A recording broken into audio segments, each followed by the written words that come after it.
एक दिन बीरबल दरबार में देर से पहुंचा। जब बादशाह ने देरी का कारण पूछा तो वह बोला, मैं क्या करता हुजूर, मेरे बच्चे आज जोर जोर से रोकर कहने लगे कि दरबार में न जाऊं।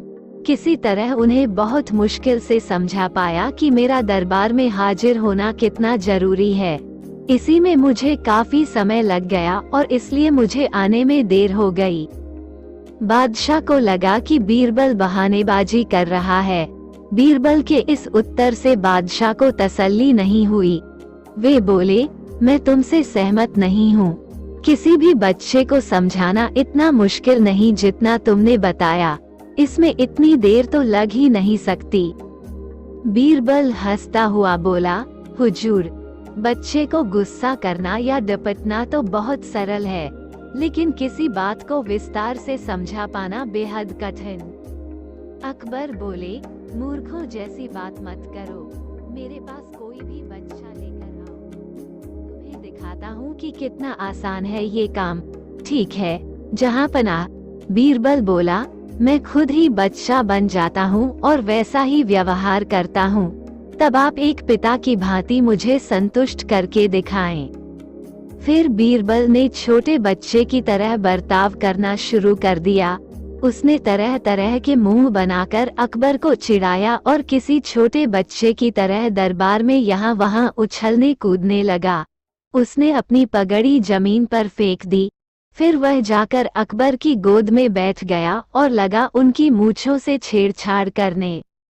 बादशाह कहते ही रह गए, नहीं नहीं मेरे बच्चे, ऐसा मत करो, तुम तो अच्छे बच्चे हो ना।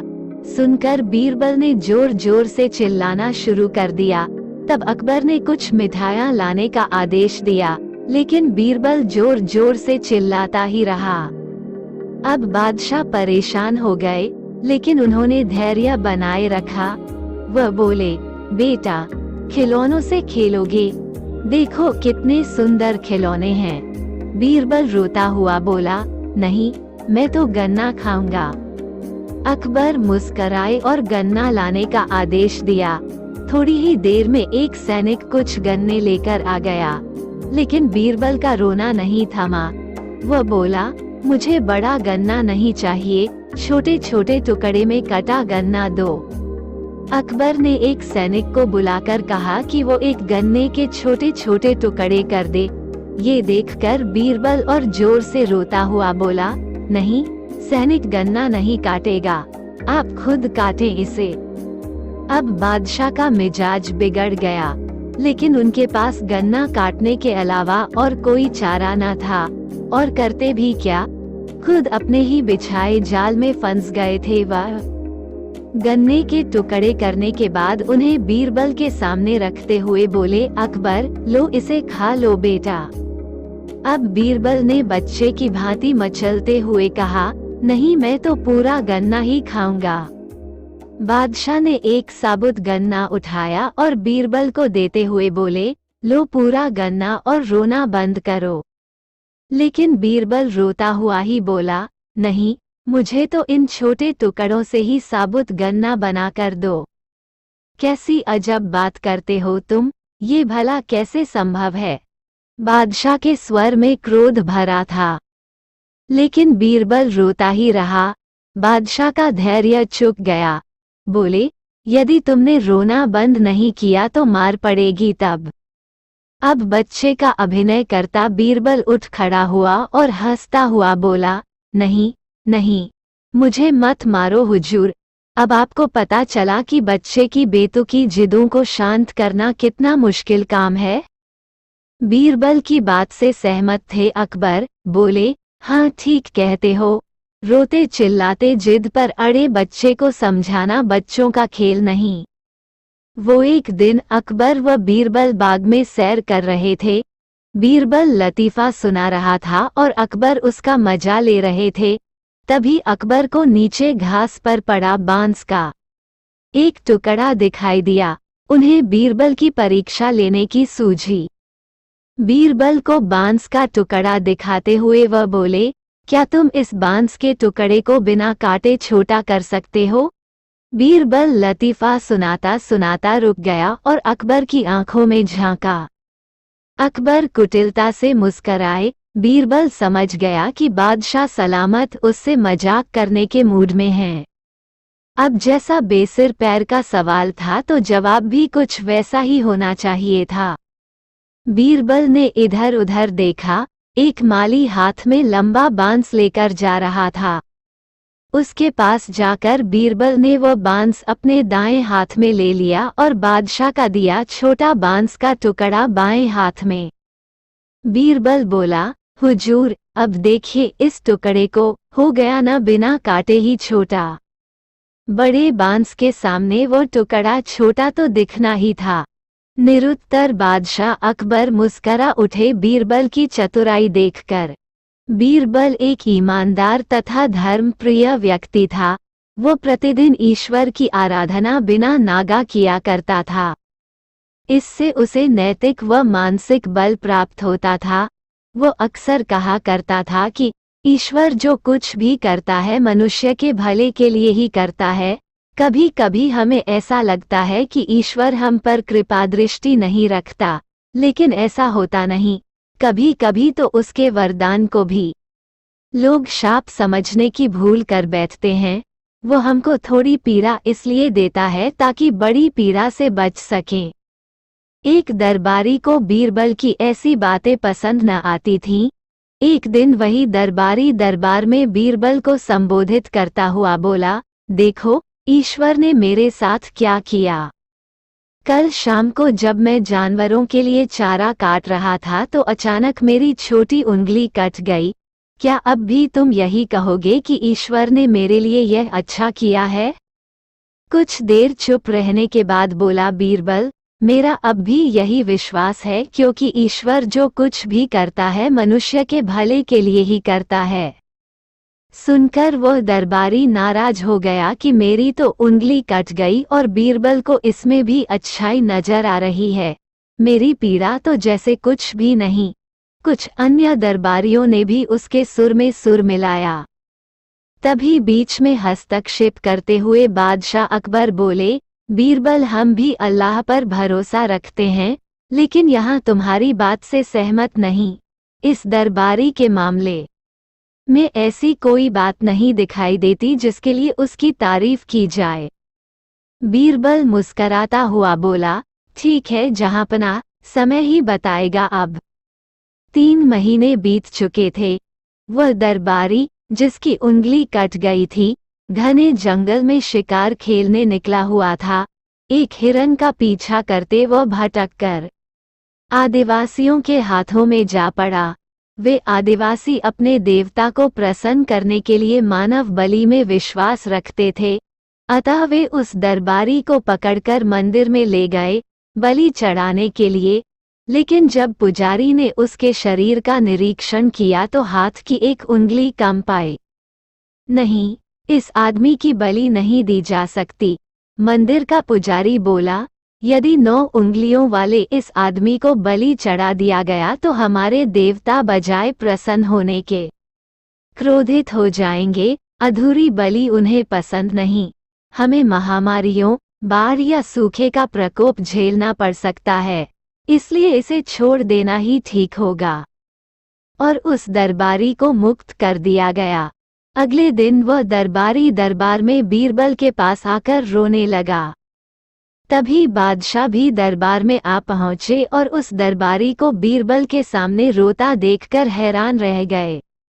तुम्हें क्या हुआ, रो क्यों रहे हो? अकबर ने सवाल किया। जवाब में उस दरबारी ने अपनी आपबीती विस्तार से कह सुनाई। वो बोला, अब मुझे विश्वास हो गया है कि ईश्वर जो कुछ भी करता है मनुष्य के भले के लिए ही करता है। यदि मेरी उंगली न कटी होती तो निश्चित ही आदिवासी मेरी बलि चढ़ा देते।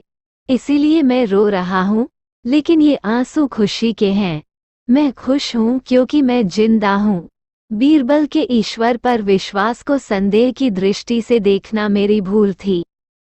अकबर ने मंद मंद मुस्कराते हुए दरबारियों की ओर देखा, जो सिर झुकाए चुपचाप खड़े थे। अकबर को गर्व महसूस हो रहा था कि बीरबल जैसा बुद्धिमान उसके दरबारियों में से एक है।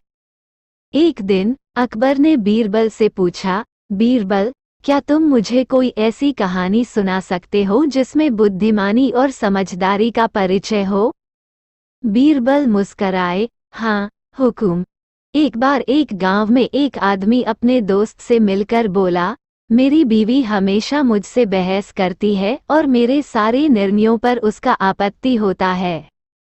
राजा ने उत्साह से कहा, तो फिर उसने कैसे समस्या का समाधान किया? बीरबल ने कहा, वो आदमी समझदार था। उसने अपने दोस्त से कहा, मुझे एक आइडिया आया है। हर बार जब बीवी आपसे बहस करे तो तुम सीधे राजा के पास चले जाओ और उससे सवाल करो कि वो तुम्हें कैसे सहारा दे सकते हैं। राजा ने हंसते हुए कहा, क्या हुआ फिर? बीरबल ने कहा, जैसा उसने कहा वैसा ही हुआ। जब बीवी ने फिर से बहस शुरू की तो वह आदमी सीधे राजा के पास चला गया। राजा ने ध्यानपूर्वक सुना और फिर उसे बुद्धिमानी से समस्या का समाधान दिया। राजा ने बीरबल को सराहा, तुम्हारी कहानी से सीखने को मिलता है कि समस्याओं का समाधान समझदारी से होता है। एक दिन अकबर ने बीरबल से पूछा, बीरबल, तुम्हें लगता है कि तुम मेरे से बुद्धिमान हो? बीरबल मुस्कराए, जी हाँ, बादशाह, मुझे एक कहानी आता है जो बुद्धिमानी की शिक्षा देती है। राजा ने कहा, सुनाओ फिर, वह कहानी क्या है? बीरबल ने शुरू किया, बादशाह, एक बार एक गांव में एक व्यापारी रहता था जिसका नाम रामगोपाल था। वह बहुत ही चतुर और बुद्धिमान आदमी था। एक दिन उसे एक बड़ा आर्थिक संकट आया। उसने अपने समस्या का समाधान करने के लिए बहुत सोचा और फिर एक उत्तम योजना बनाई। वह गांव वालों के साथ मिलकर एक साझेदारी बनाई और समस्या का समाधान किया। राजा ने इंटरेस्ट से पूछा, वह योजना क्या थी? बीरबल ने कहा, राजा, रामगोपाल ने गांव वालों से मिलकर एक साझेदारी बनाई जिसमें सभी ने अपनी जरूरत के हिसाब से धन दान किया और उन्होंने एक सामूहिक व्यापार शुरू किया। इससे समस्या हल हो गई और सभी का फायदा हुआ। राजा ने मुस्कराते हुए कहा, तुम बुद्धिमान हो बीरबल। तुम्हारी कहानी से हमें सीखने को मिलता है कि समस्याओं का समाधान सामूहिकता में होता है। एक दिन अकबर ने बीरबल से पूछा, बीरबल, तुम मुझे कोई ऐसी मजेदार कहानी सुनाओ जिससे हम सभी हंसी में डूब जाएं। बीरबल मुस्कराए, हाँ, बादशाह, एक गांव में एक आदमी रहता था जिसका नाम मोहन था। एक दिन उसने अपने दोस्त से कहा, मेरे पास बहुत सारे दोस्त हैं, लेकिन एक भी ऐसा दोस्त नहीं है जो मेरी खुशी में शामिल हो। उसके दोस्त ने कहा, तुम्हें ऐसा दोस्त मिलेगा कैसे? मोहन ने मुस्कराते हुए कहा, मैंने सोचा है कि अगले 7 दिनों तक मैं हर दिन किसी को 1000 रुपये दूंगा और देखूंगा कौन सा दोस्त मेरी खुशी में शामिल होता है। दोस्त हैरान होकर पूछा, तुम ऐसा क्यों करना चाहते हो? मोहन ने हंसते हुए जवाब दिया, देखो, मेरी जेब में सिर्फ 7000 रुपये हैं और मैं जानना चाहता हूँ कौन मेरा सच्चा दोस्त है जो मेरी दरिद्रता में भी मेरे साथ है। बीरबल और अकबर दोनों हंसी में भरपूर हो गए। महाराजा अकबर बीरबल की हाजिर जवाबी के बड़े कायल थे। उनकी इस बात से दरबार के अन्य मंत्री मन ही मन बहुत जलते थे। उनमें से एक मंत्री, जो महामंत्री का पद पाने का लोभी था, ने मन ही मन एक योजना बनाई। उसे मालूम था कि जब तक बीरबल दरबार में मुख्य सलाहकार के रूप में है उसकी यह इच्छा कभी पूरी नहीं हो सकती। एक दिन दरबार में अकबर ने बीरबल की हाजिर जवाबी की बहुत प्रशंसा की। ये सब सुनकर उस मंत्री को बहुत गुस्सा आया। उसने महाराज से कहा कि यदि बीरबल मेरे 3 सवालों का उत्तर सही सही दे देता है तो मैं उसकी बुद्धिमत्ता को स्वीकार कर लूंगा और यदि नहीं तो इससे ये सिद्ध होता है कि वह महाराज का चापलूस है। अकबर को मालूम था कि बीरबल उसके सवालों का जवाब जरूर। एक बार वजीर अबुल फजल ने अकबर बादशाह के सामने बीरबल से कहा, बीरबल, तुम्हें अकबर बादशाह ने सूअर और कुत्तों का अफसर नियुक्त किया है।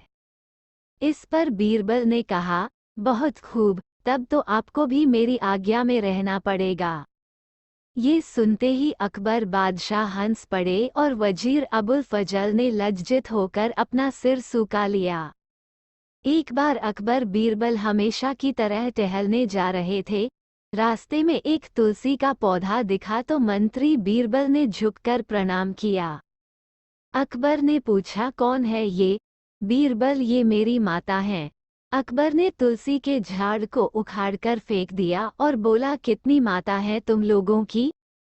बीरबल को उसका जवाब देने की एक तरकीब सूझी।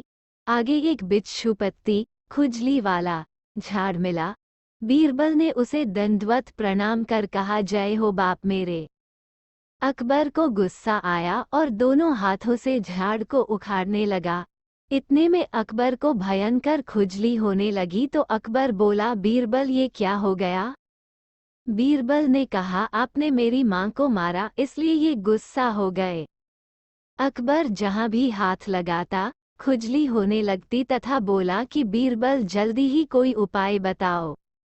बीरबल बोला, उपाय तो है लेकिन वो भी हमारी मां है तथा उससे ही विनती करनी पड़ेगी। अकबर बोला, जल्दी करो। आगे गाय खड़ी थी। बीरबल ने कहा, गाय से विनती करो कि हे माता, दवाई दो। गाय ने गोबर कर दिया और अकबर के शरीर पर उसका लेप करने से फौरन खुजली से राहत मिल गई। अकबर बोला, बीरबल, अब क्या हम राजमहल में ऐसे ही जाएंगे? बीरबल ने कहा, नहीं बादशाह, हमारी एक और माँ है। सामने ही गंगा बह रही थी। आप बोलिए, हर हर गंगे, जय गंगा मैया की ओर कूद जाइए। नहाकर अपने आप को तरोताजा महसूस करते हुए अकबर ने बीरबल से कहा कि ये तुलसी माता, गौमाता, गंगा माता तो जगत माता हैं। इनको मानने वालों को ही हिंदू कहते हैं। एक दिन एक कवि किसी धनी आदमी से मिलने गया और उसे कई सुंदर कविताएं इस उम्मीद के साथ सुनाई कि शायद वो धनवान खुश होकर कुछ इनाम जरूर देगा। दिन बीरबल दरबार में देर से महाकंजूस जब बादशाह ने देरी का कारण कविताएं तो वह बोला, दिल खुश हो गया। क्या करता हुजूर, कल फिर मेरे बच्चे आज जोर जोर से रोकर कहने लगे कि दरबार में न अच्छा इनाम मिलेगा। उन्हें बहुत मुश्किल से समझा पाया कि मेरा दरबार में हाजिर होना कितना जरूरी है। दिन वो फिर इसी में मुझे काफी समय लग गया और इसलिए मुझे आने में देर हो गई। सुनो कवि महाशय, बादशाह को लगा कि मुझे अपनी कविताएं सुनाकर खुश किया था। बीरबल के इसी तरह मैं बादशाह को बुलाकर खुश हुई। तुमने मुझे कल कुछ भी नहीं दिया, इसलिए मैं भी किसी भी बच्चे को समझाना इतना बराबर हो गया जितना तुमने बताया। कवि बेहद निराश हो गया। तो लग ही नहीं सकती। आप बीती एक मित्र को कह सुनाई और उस मित्र ने बीरबल को बता दिया। को गुस्सा करना या बीरबल बोला तो बहुत सरल है, मैं कहता हूँ, लेकिन किसी बात को विस्तार से समझा पाना बेहद करके उसे खाने पर अपने घर बुलाओ। मूर्खों जैसी बात मत करो। कवि मित्र को भी बुलाना मत भूलना। लेकर मैं तो खैर वहाँ मैं दिखाता हूँ कि कितना आसान है ये काम। कुछ दिनों बाद बीरबल की योजना अनुसार कवि के मित्र के घर दोपहर को भोज का कार्यक्रम तय हो गया। ही व्यवहार करता समय पर वो धनवान भी पिता की भांति मुझे संतुष्ट करके दिखाएं। कवि और कुछ अन्य बीरबल ने छोटे बच्चे की तरह बर्ताव करना शुरू जा रहा था, लेकिन खाने पीने का कहीं कोई नामो निशान न था। चिढ़ाया और किसी छोटे बच्चे की तरह दरबार में यहाँ वहाँ उछल धनवान की बेचैनी बढ़ती जा रही थी। पगड़ी जमीन पर रहा न गया तो बोल वह जाकर अकबर की गोद में बैठ गया और लगा, उनकी मूंछों से खाने पर नहीं आए हैं? बादशाह कहते ही रह गए, खाना नहीं। बीरबल ने मेरे बच्चे, धनवान को अब गुस्सा आ गया। तो अच्छा मतलब है तुम्हारा? सुनकर तुमने मुझे यहाँ खाने पर चिल्लाना शुरू कर दिया। तब अकबर ने कोई मिठाइयाँ लाने का आदेश दिया। तो आपको खुश करने के लिए खाने पर चिल्लाने को कहा गया था। जवाब बीरबल ने परेशान हो गए। धनवान लेकिन उन्होंने धैर्य बनाए रख चढ़ गया। वह क्रोधित स्वर में बोला, खिलौनों से खेलोगे? इस तरह किसी इज्जतदार आदमी को बेइज्जत करना ठीक है क्या? बोला, तुमने मुझसे धोखा किया है, ना खाऊंगा।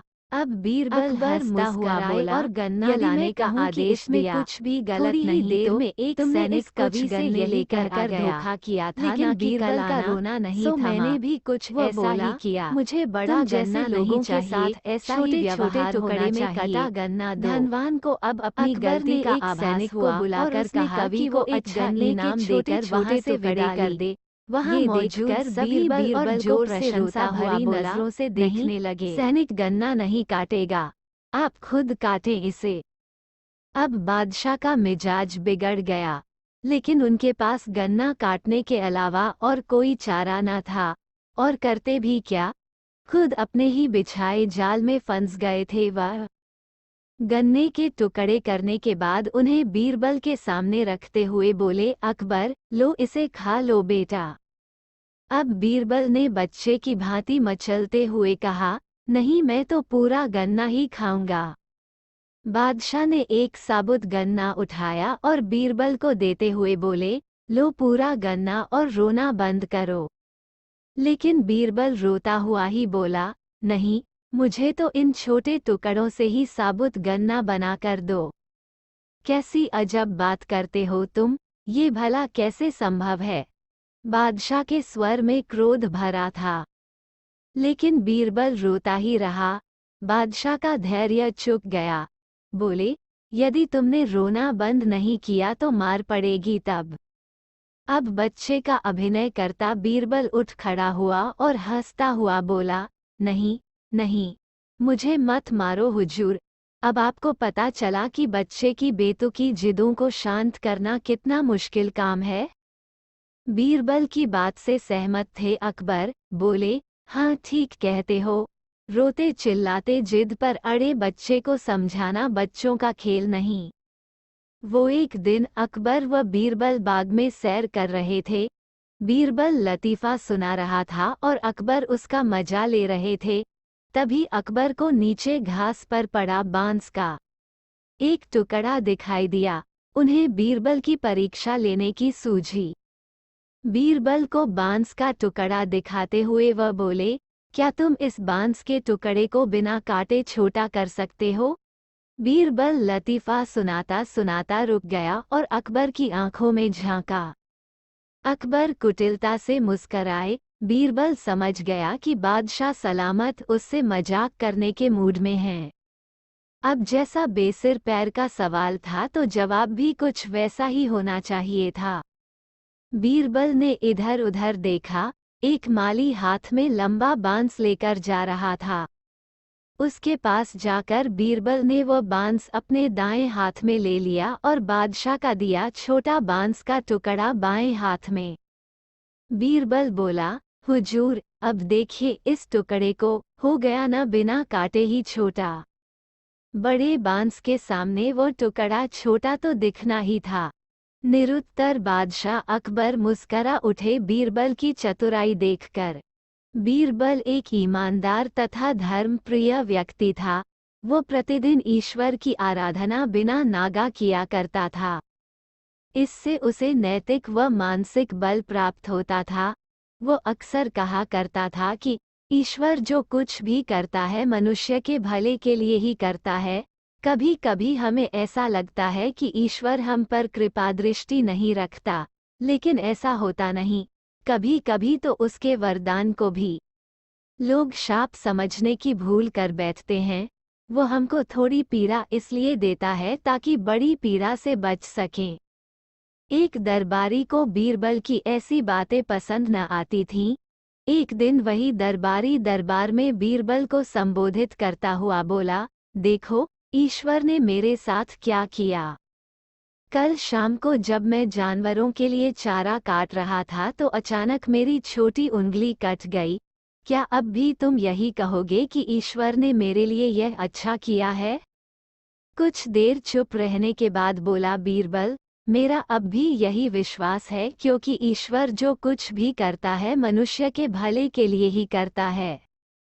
सुनकर वह दरबारी नाराज हो गया कि मेरी तो उंगली कट गई और बीरबल को इसमें भी अच्छाई नजर आ रही है। मेरी पीड़ा तो जैसे कुछ भी नहीं। कुछ अन्य दरबारियों ने भी उसके सुर में सुर मिलाया। तभी बीच में हस्तक्षेप करते हुए बादशाह अकबर बोले, बीरबल हम भी अल्लाह पर भरोसा रखते हैं, लेकिन यहाँ तुम्हारी बात से सहमत नहीं। इस दरबारी के मामले में ऐसी कोई बात नहीं दिखाई देती जिसके लिए उसकी तारीफ की जाए। बीरबल मुस्कराता हुआ बोला, ठीक है जहाँपनाह, समय ही बताएगा अब। 3 महीने बीत चुके थे। वह दरबारी, जिसकी उंगली कट गई थी, घने जंगल में शिकार खेलने निकला हुआ था। एक हिरन का पीछा करते वह भटक कर आदिवासियों के हाथों में जा पड़ा। वे आदिवासी अपने देवता को प्रसन्न करने के लिए मानव बलि में विश्वास रखते थे, अतः वे उस दरबारी को पकड़कर मंदिर में ले गए बलि चढ़ाने के लिए। लेकिन जब पुजारी ने उसके शरीर का निरीक्षण किया तो हाथ की एक उंगली कम पाई। नहीं, इस आदमी की बलि नहीं दी जा सकती। मंदिर का पुजारी बोला, यदि 9 उंगलियों वाले इस आदमी को बलि चढ़ा दिया गया तो हमारे देवता बजाय प्रसन्न होने के क्रोधित हो जाएंगे। अधूरी बलि उन्हें पसंद नहीं। हमें महामारियों, बाढ़ या सूखे का प्रकोप झेलना पड़ सकता है, इसलिए इसे छोड़ देना ही ठीक होगा। और उस दरबारी को मुक्त कर दिया गया। अगले दिन वह दरबारी दरबार में बीरबल के पास आकर रोने लगा। तभी बादशाह भी दरबार में आ पहुंचे और उस दरबारी को बीरबल के सामने रोता देखकर हैरान रह गए। तुम्हें क्या हुआ, रो क्यों रहे हो? अकबर ने सवाल किया। जवाब में उस दरबारी ने अपनी आपबीती विस्तार से कह सुनाई। वह बोला, अब मुझे विश्वास हो गया है कि ईश्वर जो कुछ भी करता है, मनुष्य के भले के लिए ही करता है। यदि मेरी उंगली न कटी होती तो निश्चित ही आदिवासी मेरी बलि चढ़ा देते। इसीलिए मैं रो रहा हूँ, लेकिन ये आंसू खुशी के हैं। मैं खुश हूँ क्योंकि मैं जिंदा हूँ। बीरबल के ईश्वर पर विश्वास को संदेह की दृष्टि से देखना मेरी भूल थी। अकबर ने मंद मंद मुस्कराते हुए दरबारियों की ओर देखा, जो सिर झुकाए चुपचाप खड़े थे। अकबर को गर्व महसूस हो रहा था कि बीरबल जैसा बुद्धिमान उसके दरबारियों में से एक है। एक दिन अकबर ने बीरबल से पूछा, बीरबल, क्या तुम मुझे कोई ऐसी कहानी सुना सकते हो जिसमें बुद्धिमानी और समझदारी का परिचय हो? बीरबल मुस्कराए, हाँ, हुकुम। एक बार एक गांव में एक आदमी अपने दोस्त से मिलकर बोला, मेरी बीवी हमेशा मुझसे बहस करती है और मेरे सारे निर्णयों पर उसका आपत्ति होता है। राजा ने उत्साह से कहा, तो फिर उसने कैसे समस्या का समाधान किया? बीरबल ने कहा, वो आदमी समझदार था। उसने अपने दोस्त से कहा, मुझे एक आइडिया आया है। हर बार जब बीवी आपसे बहस करे तो तुम सीधे राजा के पास चले जाओ और उससे सवाल करो कि वह तुम्हें कैसे सहारा दे सकते हैं। राजा ने हंसते हुए कहा, क्या हुआ फिर? बीरबल ने कहा, जैसा उसने कहा वैसा ही हुआ। जब बीवी ने फिर से बहस शुरू की तो वह आदमी सीधे राजा के पास चला गया। राजा ने ध्यानपूर्वक सुना और फिर उसे बुद्धिमानी से समस्या का समाधान दिया। राजा ने बीरबल को सराहा, तुम्हारी कहानी से सीखने को मिलता है कि समस्याओं का समाधान समझदारी से होता है। एक दिन अकबर ने बीरबल से पूछा, बीरबल, तुम्हें लगता है कि तुम मेरे से बुद्धिमान हो? बीरबल मुस्कराए, जी हाँ बादशाह, मुझे एक कहानी आता है जो बुद्धिमानी की शिक्षा देती है। राजा ने कहा, सुनाओ फिर, वह कहानी क्या है? बीरबल ने शुरू किया, बादशाह, एक बार एक गांव में एक व्यापारी रहता था जिसका नाम रामगोपाल था। वह बहुत ही चतुर और बुद्धिमान आदमी था। एक दिन उसे एक बड़ा आर्थिक संकट आया। उसने अपने समस्या का समाधान करने के लिए बहुत सोचा और फिर एक उत्तम योजना बनाई।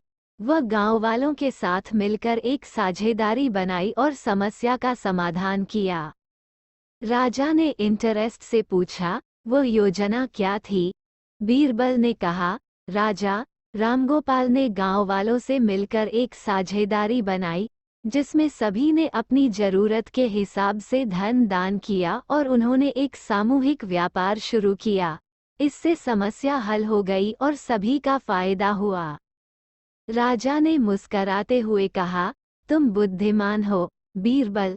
तुम्हारी कहानी से हमें सीखने को मिलता है कि समस्याओं का समाधान सामूहिकता में होता है। एक दिन अकबर ने बीरबल से पूछा, बीरबल, तुम मुझे कोई ऐसी मजेदार कहानी सुनाओ जिससे हम सभी हंसी में डूब जाएं। बीरबल मुस्कराए, हाँ बादशाह, एक गांव में एक आदमी रहता था जिसका नाम मोहन था।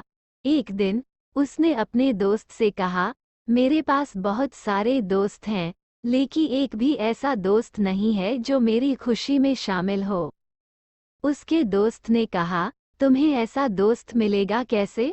मोहन ने मुस्कराते हुए कहा, मैंने सोचा है कि अगले 7 दिनों तक मैं हर दिन किसी को 1000 रुपये दूंगा और देखूंगा कौन सा दोस्त मेरी खुशी में शामिल होता है। दोस्त हैरान होकर पूछा, तुम ऐसा क्यों करना चाहते हो?